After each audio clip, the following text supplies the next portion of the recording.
Hari Om Swamiji. Hari Om. So I'm going to ask some questions related to parent-children guidance. Uh, we have a couple of questions, Swamiji, today from two of the doctors who have Okay, seen. this meeting is being recorded on Zoom and AI is on. It says okay. Should I say okay? Okay, yes, Swamiji, you should say okay. So, Swamiji, we have got questions from two of the doctors. One is the pediatrician, Swamiji knows, Dr. Maulik Bakshi. And then we have also a lot of questions from Dr. Savitri Ramayaji. And she herself has worked as a community healthcare. But other than that, she has also worked a lot with children. And so a lot of questions are coming from her observations. And I think they are very important questions. Aside from them, we have a couple of more questions from two of the parents. And we will see however much we can cover for this session. To start with, Swamiji, I thought I will do um, uh, maybe what I wanted to do, Swamiji, was have a general Swamiji's blessings for children, a recording of Swamiji's blessings for the children, and and I wanted Swamiji to answer on how parents should cultivate empathy in children while they are growing up. So to start with, I think those are the two areas I wanted to cover, and then we can go into the details of Savitri Ji's questions. So why not, Swamiji, we start with Swamiji is giving blessings to children of age group 4 to 10 years old, and just like a 1 minute blessing to them.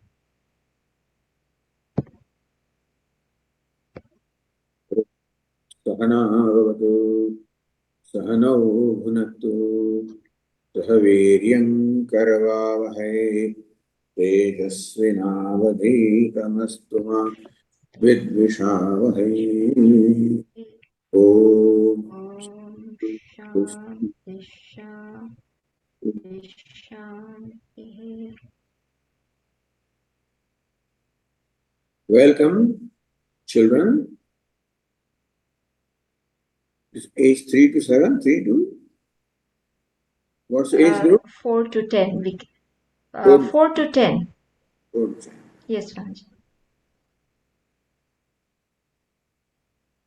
You are growing up. This is a very beautiful age through which you are passing, where a very important growth takes place in your body as well as in your mind and your emotions.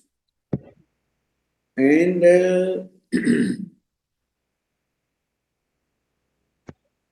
if I represent the parents, then I remember my childhood. Of course, it would be quite different from your childhood, because I grew up many, many decades ago, when it was very customary and taken for granted that we always obeyed parents. Although I don't remember that my parents were demanding in any way, or they created any situation where there was any conflict in the mind, but this was our value those days. Obey the parents. Do what the parents ask you to do. And personally, I did not have any difficulty, but this may not be that simple at this time. But generally, as children, it is important that we have harmony with our parents. Parents always love the children, but still, parents have expectations from children. Children have expectations from parents. And sometimes parents are not able to fulfill those expectations. Sometimes children also cannot fulfill the expectations of parents. And this is where the pain, mental, emotional pain comes. Generally speaking, our unhappiness arises from our unfulfilled expectations. It is natural to have expectations, and children have expectations from parents. That basically what children want is parents' love and care. However, what love means is often decided by ourselves, by children. So they may think that if the mother or the father gives them what they want, that is called love. If they give them the freedom to do what they want, that also is called freedom or love. So children have their own definition of what love is, and that is generally it means that they expect their demands to be fulfilled by the parents. Parents have expectation from children, where basically parents want their children to obey them. By obey, I don't mean that they would be servants or slaves, but basically whatever parents expect from children. What parents expect from children is children, they have their own definition of what a good son or daughter is. And they may want children to have some company and avoid some other company, to focus attention on maybe study, then play. Because for parents, children's education is very important. Because better educated you are, when you grow up, the chances of a good career and a good income are more if you are well educated, if you have scored well in your exams, etc. And that is what parents want. That when our children grow up, they should be happy. They should be wealthy. And as I said, that requires that you should do well in your tests and examinations. So parents give a lot of emphasis to study, to school, to examinations, passing the tests. As children, perhaps they have more value for play, for freedom, for spending time with their friends, for hanging out, for doing what they like to do. And these things keep changing as the times change. And now, in this time of the uh, social media is a very addictive thing. And very often, children get addicted to social media. And any kind of an addiction is damaging. So, as children, I would suggest that certainly you use the social media, but maybe you maintain your own limits that you cannot do without it. You wake up in the morning and start with social media, and whenever you get an opportunity, go back to that. That means that you are addicted to it. So addiction is no good. Use social media, but do not get addicted. This is true for everything. For food, for example, enjoy food, don't get addicted to food. Enjoy your clothes, don't get addicted to them. Enjoy social media, don't get addicted. There's no problem in enjoying things because life is meant for enjoying. But understand that real enjoyment comes only when there is also self-restraint. Very often we think that more we have, happier we are, more we consume, happier we are, but that is not so. Consumption or pleasure must be accompanied with self-restraint so that you do not get dependent upon things, that you do not get addicted to them. Have value for your freedom, and just as you expect parents to give you freedom, remember that you have to secure your freedom from all the social media and other things also. So your friends are fine, your company is fine, hanging out is fine, but you must have self-control. You do not what your mind tells you to do. You ask your mind to do what you want it to.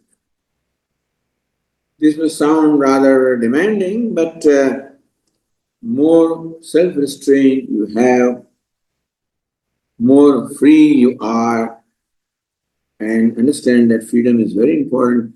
If you do not pay attention to this, we do not know when we get addicted. This addiction comes without our notice. And soon before we realize, we find ourselves dependent and bound. And then it's very difficult to get out of that. So just pay attention. Enjoy whatever is possible, but pay attention to your studies, your school, and always try to make your parents happy as much as you can by obeying them, by meeting with their expectations. So there may be a good combination between the freedom and self-restraint. You know that when a charioteer, a chariot, which is driven by horses, there is a charioteer, and the horses pull the chariot. The charioteer, he has reins in his hand. Sometimes he gives freedom to the horses when the horses behave well.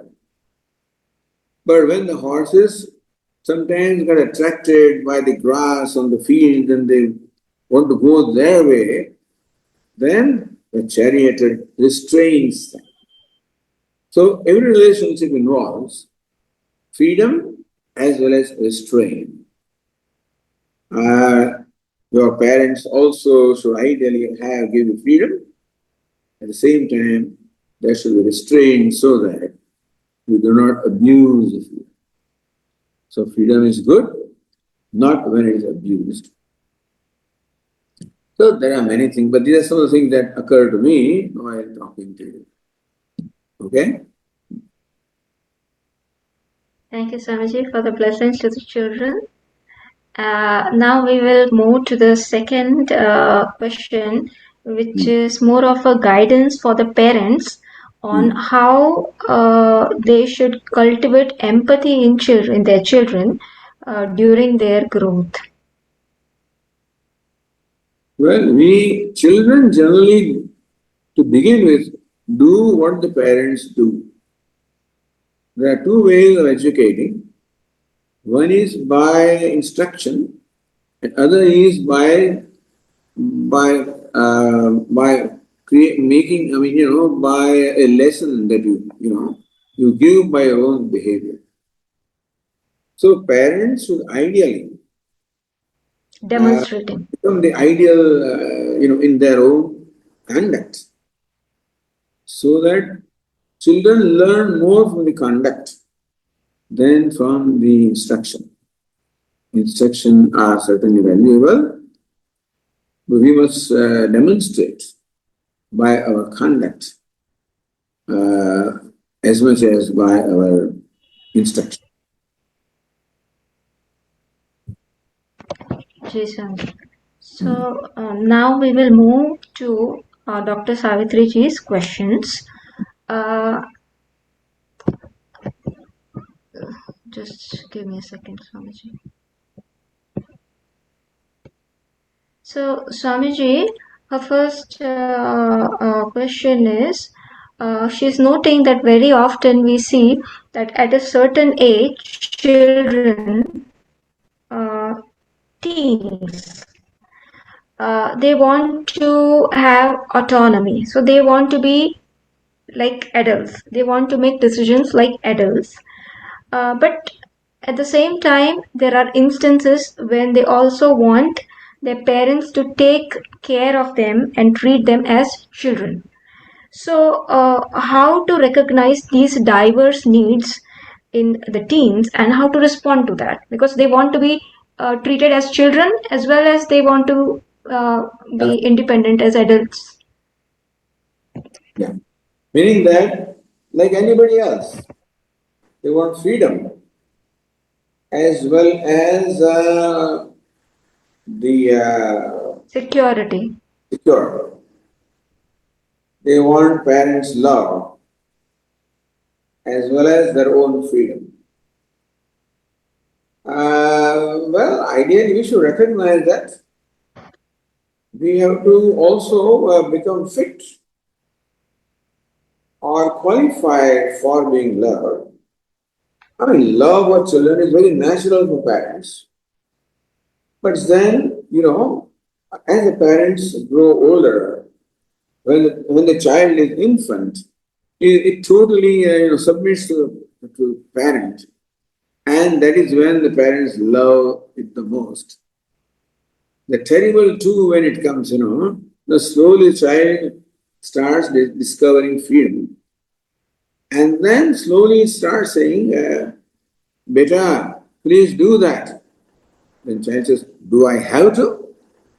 So when this happens, uh, this is when the child feels that it does not want to be controlled, does not want to be restrained. The definition that child has is that it wants to do what it wants to do.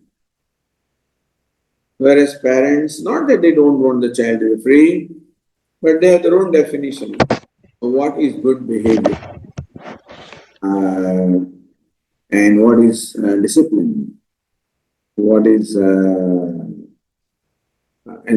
emphasis on study, etc. So parents may have different agenda, a little bit different agenda from what the child has, and sometimes that is where there is a likelihood of conflict.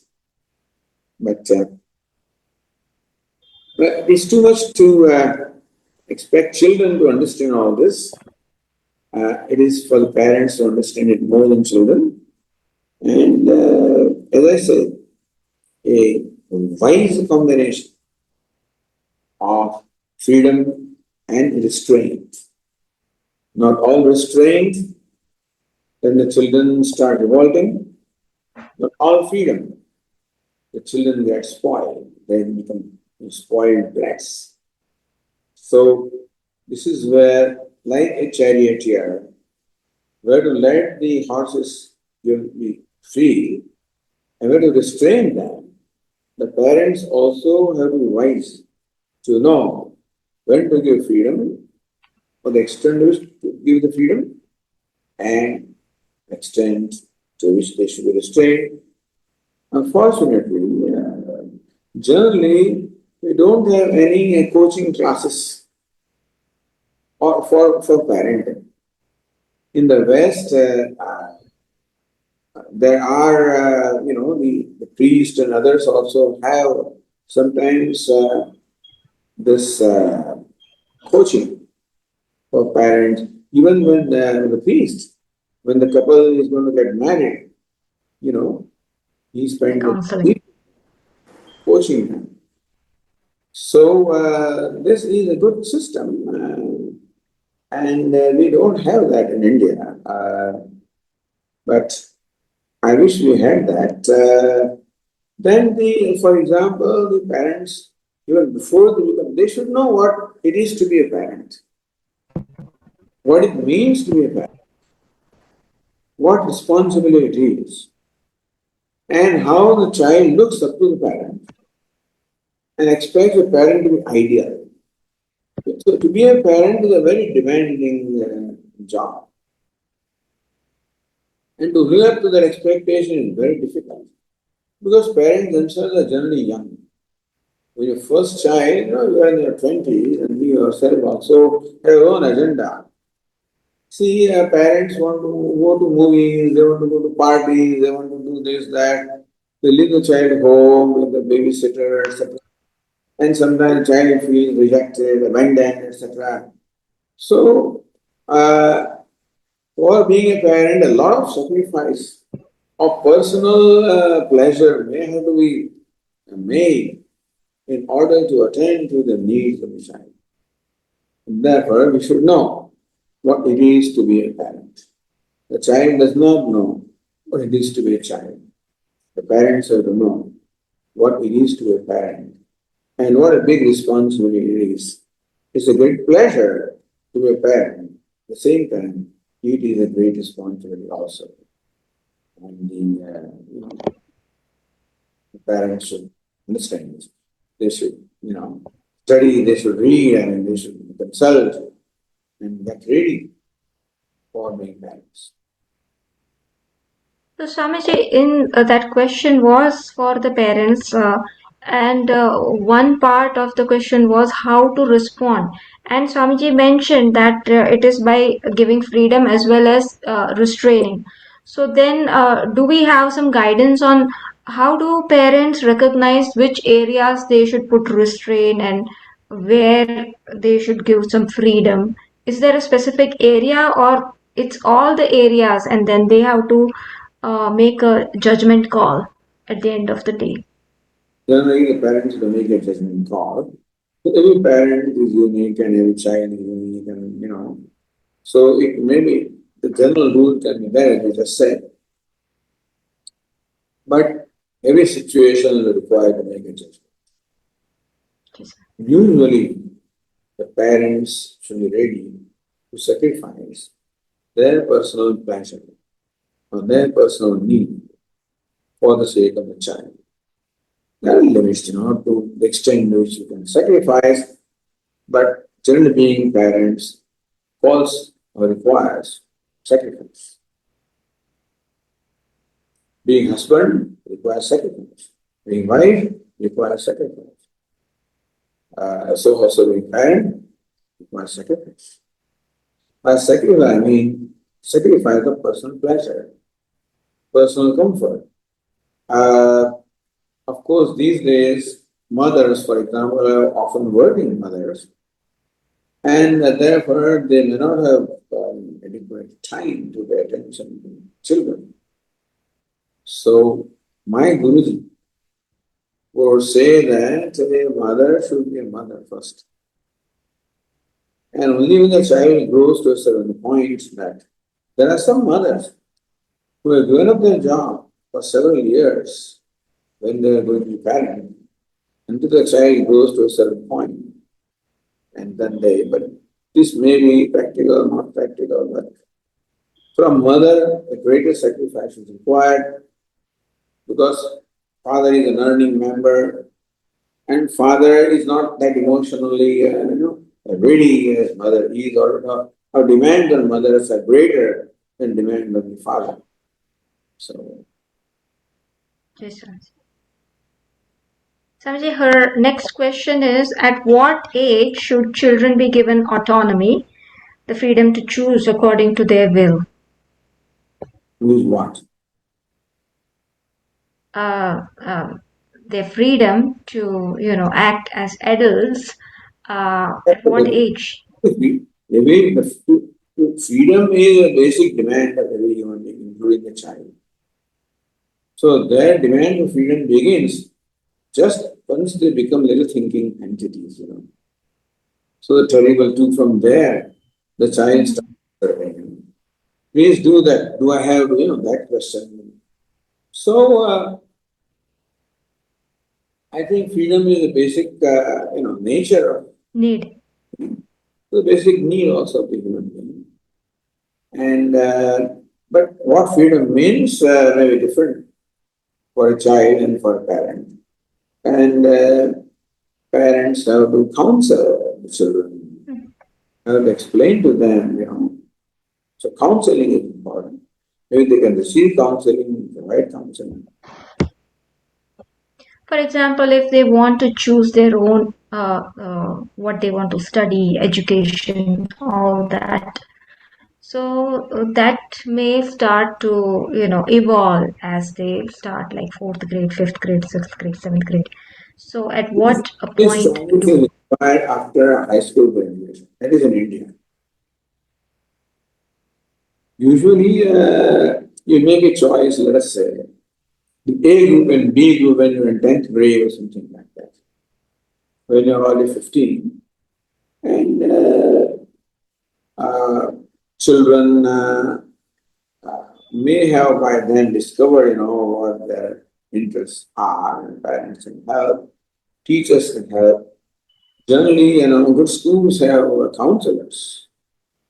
I don't know whether they so in India or not, because but there are counselors at school and they counsel the children also. I know this is in the West, but it may be too much of a demand in India.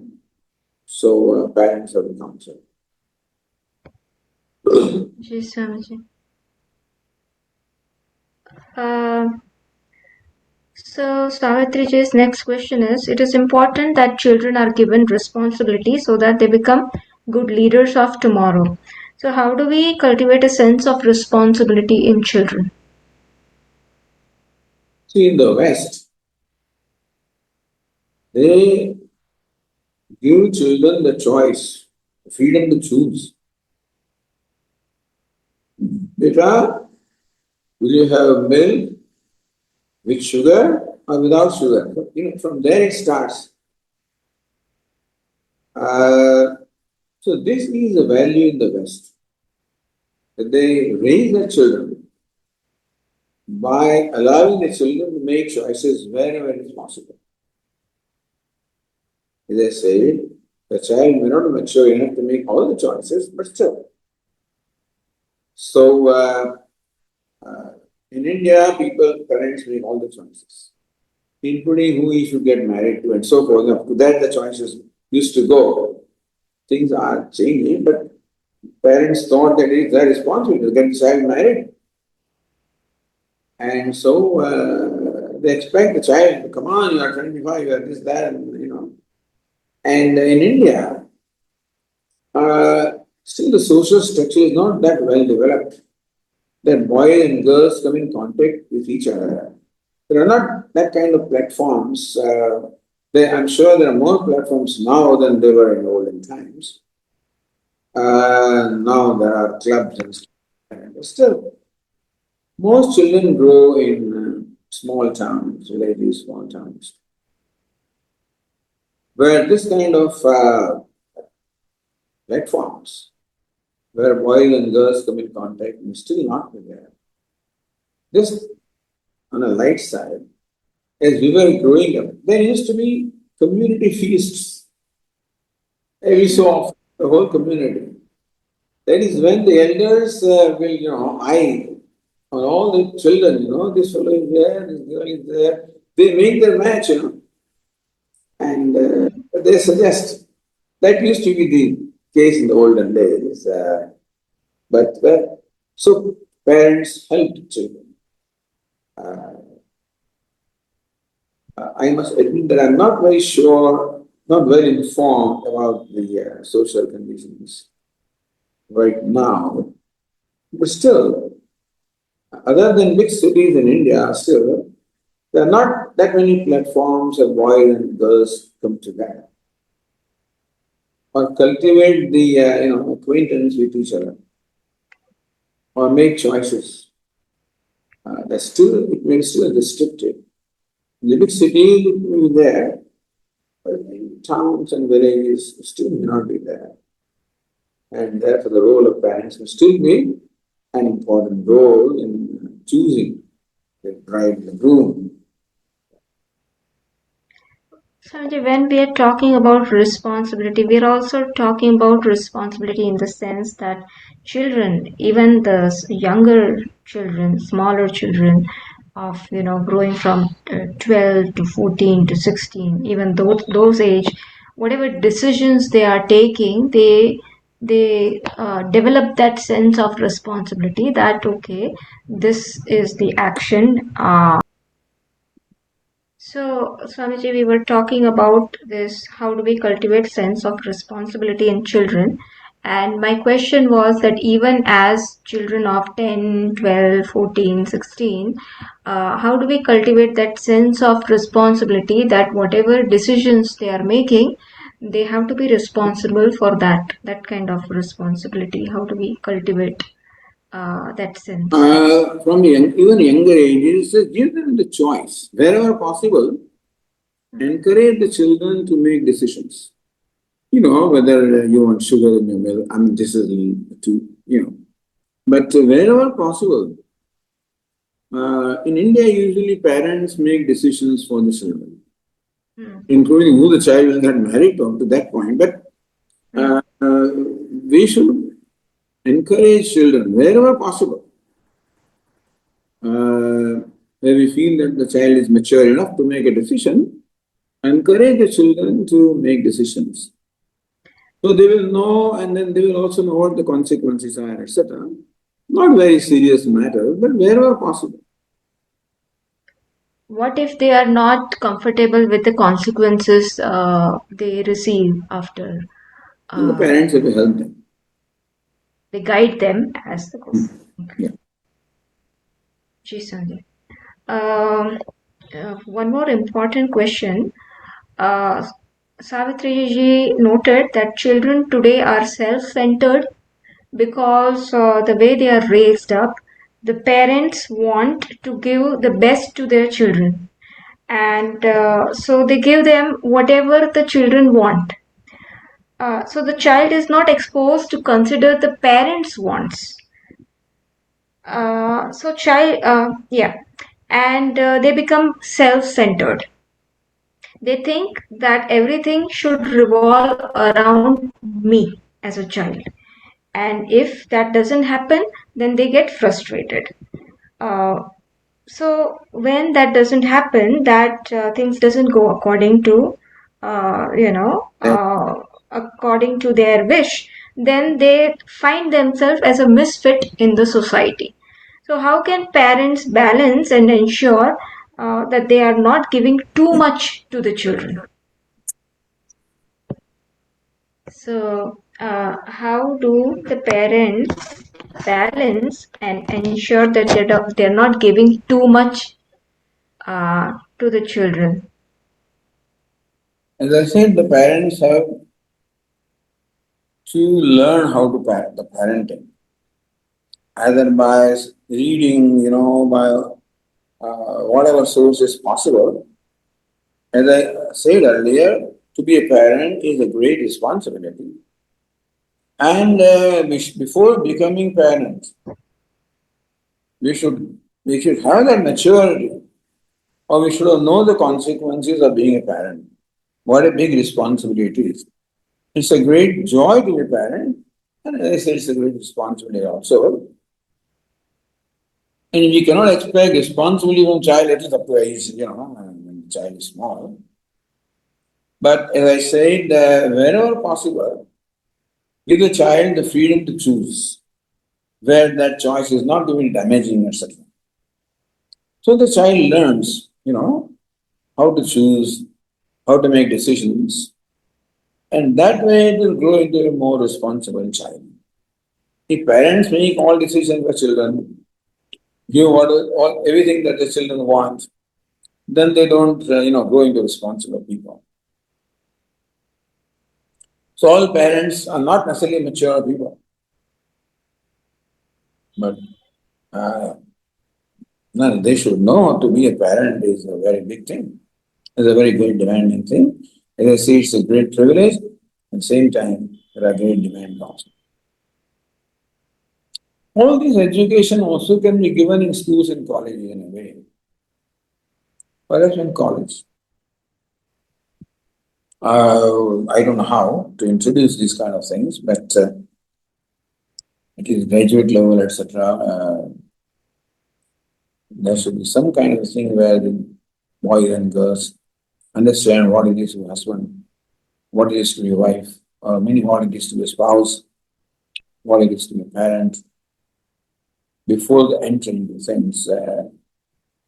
If the education system can somehow, some way include these things. Swamiji, the important that's at a much secondary level or higher level. When the child is growing, much of their character is built up with how they are treated, and so in many Indian families, yes, parents give children whatever the children wants. So if this is the attitude and if we do not take care of that, then the child will find himself or herself in a challenging condition in the future. Now, as I say, a relationship, including that between parent and child, involves both freedom as well as restraint. Restraint. Sometimes parents feel or mothers feel that when we do what the child wants, that's called love. But love involves both freedom as well as restraint and wisdom. And some parents are more mature than others. So, I don't know how Yes, the sir. how to parent is a big thing. They need counseling. Yeah. Ji Sanjay. I'm going to take Savitri ji's next question. Uh, I'm going to come to your question. Just I need to complete the flow. So, Swamiji, in present day, families are nuclear as opposed to how we used to have a joint family. And so, in joint family, in olden days, children had opportunity to see that empathy in the family itself. That if there is an elder, then they could see how the elder is taken care of. Now, since the families are nuclear, children lose this opportunity to develop that kind of empathy. So children do not have that adequate training as well. So how to address children lack that training in today's era. Not necessarily. We still have many extended families, but the situation, the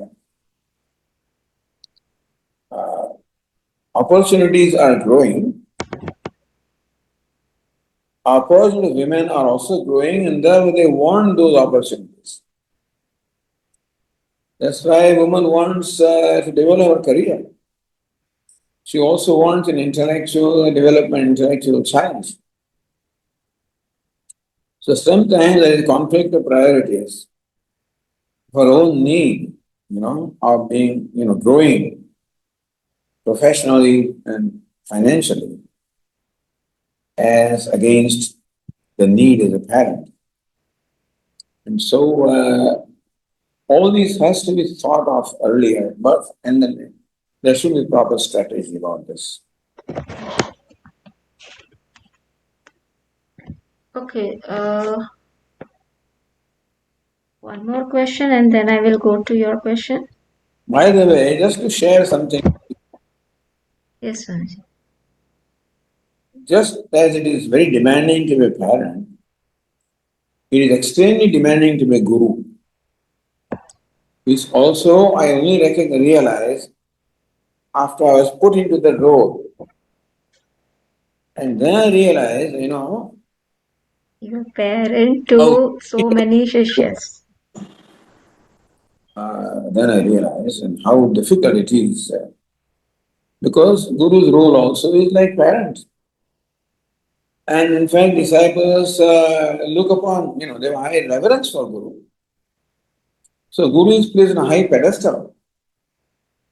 And so it becomes more demanding, you know. Higher the pedestal you are on, and more demanding it is to fulfill that role. So this is what I recognize that to be a guru is not a big, not a simple thing at all. But Swamiji is doing that. Swamiji is doing a wonderful job on. Depend who you ask, I'm not asking. I'm just stating, Swamiji. And the thing is, that's your opinion, but well, I like to hear that, of course. Swamiji, how to balance the difference of opinions that children may have with parents, especially with regards to education. Like children or adults or teens, they might want to study something else, and parents might think that they will not this, this will not do them much good, and they may want children to study something else. At the same time, some parents may be guiding the children, and some parents may be very strict Impose. about the whole, yeah, very imposing that my child must do this and nothing else. So how should parents balance? What happens is very often parents' own self-esteem depends upon the success of the child. The child is successful, the parents feel they are successful. Child is not successful, parents feel they what did he do wrong? Where did he, etc. So unfortunately, the parents measure their own success based on the success of the child, which is very natural, but that is what sometimes makes the parents control the child. The child should choose this career. Parents value for name and fame and wealth of the child. They associate success with that. A child may want to be just a teacher who may not be the best person. And then parents may not necessarily agree with that. So this value for artha and kama in Sanskrit. Artha means wealth, fame, name, and kama means pleasure. So these things are most valuable. Nothing wrong in that. But there's another thing called dharma, values, righteousness, and children should learn that dharma or values or righteousness is as important or maybe more important than pleasure and wealth and pleasure. So creating children the value for dharma, righteousness, for values, value for values. Yes, sir. And that comes by following values as part of parents, by the way. You know, the best way is by demonstration. Then comes by preaching. But first is by demonstrating. That's why I say to be a parent is quite a demanding job. Thank you, Swamiji. So I think now we will come to Ruchira's question. uh, do you want to ask, or shall I ask? You can ask to Swamiji, whatever you prefer. Yeah, no, my Swamiji, first did you question hear is, that or got it cancelled? Now, she is repeating her first question. Okay, yeah, y- please. yeah, so my first question is, how can I uh, be a friend and a parent at the same time um, when I'm observing my adult children kind of grow through the life struggle? So, how can I be a parent and a friend at the same time? Uh, well, number one, as parent, having love and compassion for the child, recognizing the struggle the child goes through when it passes through teenage and hormonal changes, etc. And therefore, having sympathy or compassion for the struggle, for the difficulties, and more we understand them, more we'll be able to help them. Of course, you to guide them to be on a certain line of dharma, righteousness.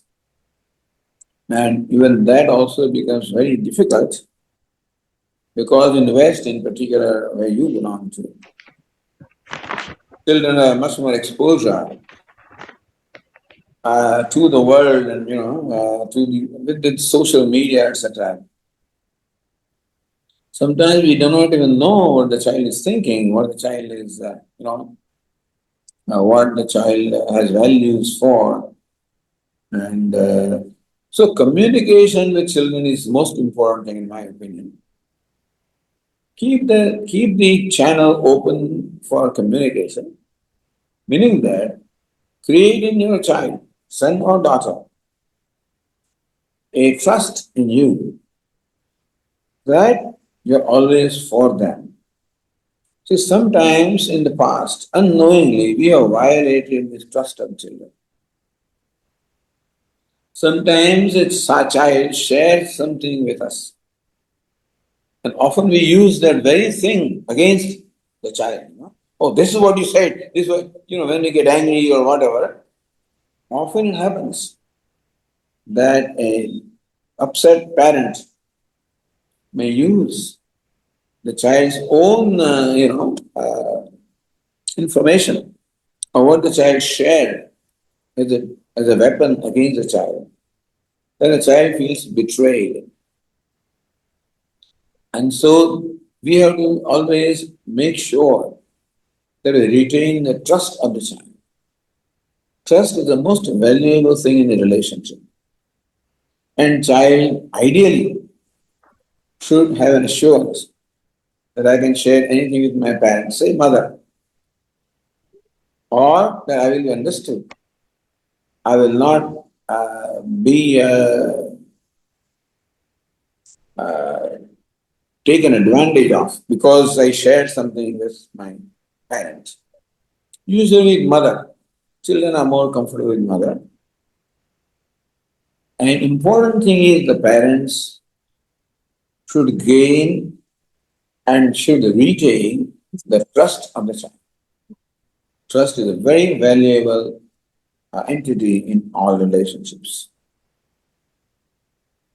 And so we do not use what the children shared with us as a weapon against them. It should be a very, a sacred thing. No, that is very valuable answer, Swamiji. I think I should keep that always in mind of retaining the trust that I have gained, like how to retain it. Because as a parent, oftentimes there might be times when I get frustrated. I don't like, let's say, the behavior of my children, the why they are behaving in a certain way. I know this is wrong, but it's very hard to hold the patience as well and keep the same face, that happy face, and that friendly face in front of my child, that hey, I know you are going through a tough time, but I'm still here there. So it is very hard to maintain that, sometimes when we really see our child is going through some struggles. Well, you are also a human being. And we should also respect ourselves, our own feelings in any relationship. While valuing the feelings and needs of the one we are related to, our child, we should also remember that we are also a human being. We have our own feelings, our own needs, and just as a child expects parents, some, like support, etc., parent also expect something from the child in terms of sharing, faithfulness, you know. Uh, this is best done when, right from the young age, we have created a channel of communication where the child feels that it can share with mother or parent. Anyway, the stage where you are, uh, do the best that you can to create a confidence in child that my mother is for me, that she will always be ready to help me, and that there must be trust that I can share something with her without that information being weaponized against you. When you get upset, we do those things also. You told me this one, and that is also natural because we are also human beings. But as best as you can, stay away from that.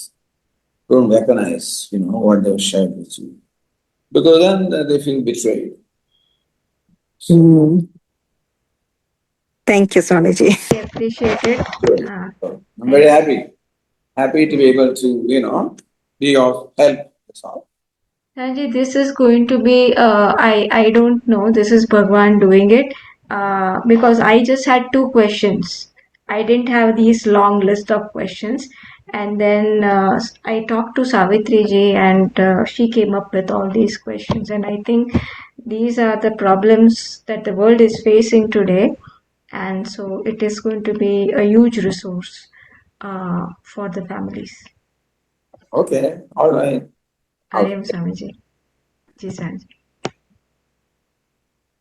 शांति मंत्र करी दे Ah. Om Purnamada Purnamidam Purnat Purnamudachyate Purnasya Purnamadaya Evavashishyate Om Shanti Shanti Shanti Hari Om Sri Gurubhyo यो Namah नमः Hari Hari Om. ओम जी Swami ji Okay. जी स्वामी